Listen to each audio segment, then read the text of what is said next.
एक दिन बच्चों ने पिकनिक जाने की बात कही। यह सुनते ही अंकिता की रूह कांप गई, क्योंकि उसे एक पुराना किस्सा याद आ गया। यह बात तब की है जब अंकिता 10वीं क्लास में पढ़ रही थी। एक दिन टीचर ने पिकनिक का प्लान बनाया था। अपने सभी दोस्तों के साथ अंकिता ने भी जाने के लिए हाँ कर दी। पिकनिक पर जाना था पावागढ़। पूरा स्कूल पिकनिक जा रहा था, इसीलिए करीब 30 बस सभी बच्चों जाने के लिए तैयार थी। अंकिता अपने दोस्तों के साथ सबसे पीछे वाली बस में बैठ गई। सभी हंसते मस्ती करते हुए बस से जा रहे थे। तभी कुछ दूर जंगल के पास पहुंचकर उसी बस से तेज आवाज़ आई। यह वक्त रात के करीब 1:30 बजे का था। ड्राइवर गाड़ी से बाहर निकला तो उसे पता चला कि टायर फट गया है। ड्राइवर ने सबसे कहा कि बस का टायर बदलने में करीब 2 घंटे लगेंगे। आप सब नीचे उतर जाइए, मैं इसे बदल देता हूँ।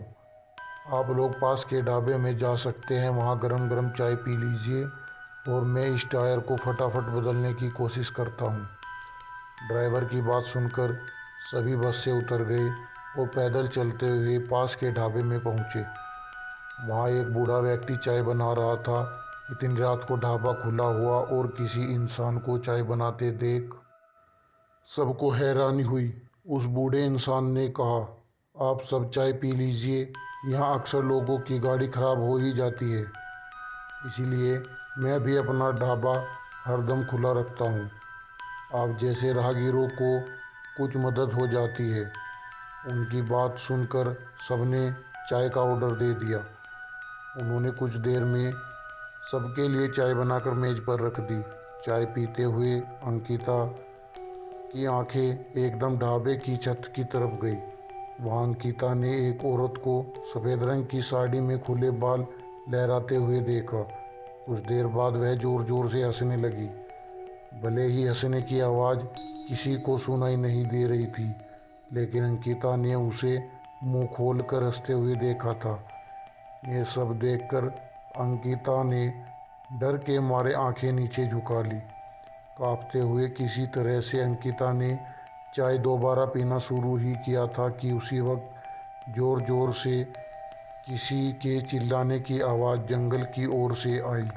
ढाबे में बैठे हुए सभी बच्चे और टीचर उस आवाज़ को सुनकर डर गए।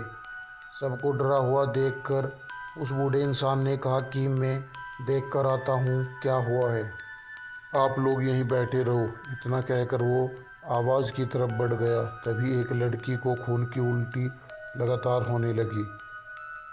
उसको देखकर सबकी हालत और ख़राब हो गई। उसी समय एक टीचर ने कहा कि तुम सब आग जलाओ और उसके बगल में बैठ जाओ।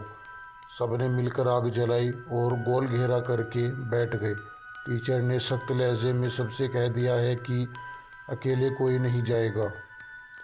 वैसे भी सब इतना डरे हुए थे कि अकेले कहीं जाने की हिम्मत नहीं हो रही थी। आग के पास बैठे बैठे 3 बज गए। तभी कहीं जाकर वो बूढ़ा इंसान जंगल से लौट कर आया। उसने सबकी तरफ देखा और कहा कि उस चीज़ को सब भूल जाना, नहीं तो जीना मुश्किल हो जाएगा। इतना कहकर वो ढाबे के अंदर चला गया। तभी ड्राइवर भी टायर बदल कर बस लेकर ढाबे के पास पहुंचा। सभी लोग भगवान का नाम लेते हुए उस बस में बैठ कर गए। टीचर ने बस में बैठते ही सबको कहा कि कोई एक दूसरे से बात नहीं करेगा, सीधे सब सो जाओ। टीचर की बात मानकर सब चुपचाप बस में ही सो गए। उसके बाद पिकनिक स्पॉट पर पहुंचे और करीब 1 हफ्ते बाद घूम कर आए। पिकनिक में किसी ने दूसरे बस के बच्चों से उस रात के बारे में कुछ नहीं कहा, क्योंकि टीचर ने मना किया। लेकिन पिकनिक से लौटते ही सबने अपने दोस्तों और दूसरी क्लास वालों को इस भूतिया घटने के बारे में बताया। आज पिकनिक का नाम सुनते ही यही भूतिया ढाबे की कहानी अंकिता के मन में आ गई और बच्चों को पिकनिक भेजने से उसे डर लगने लगा। धन्यवाद। ऐसी और कहानियाँ सुनने के लिए हमारे चैनल को सब्सक्राइब करें।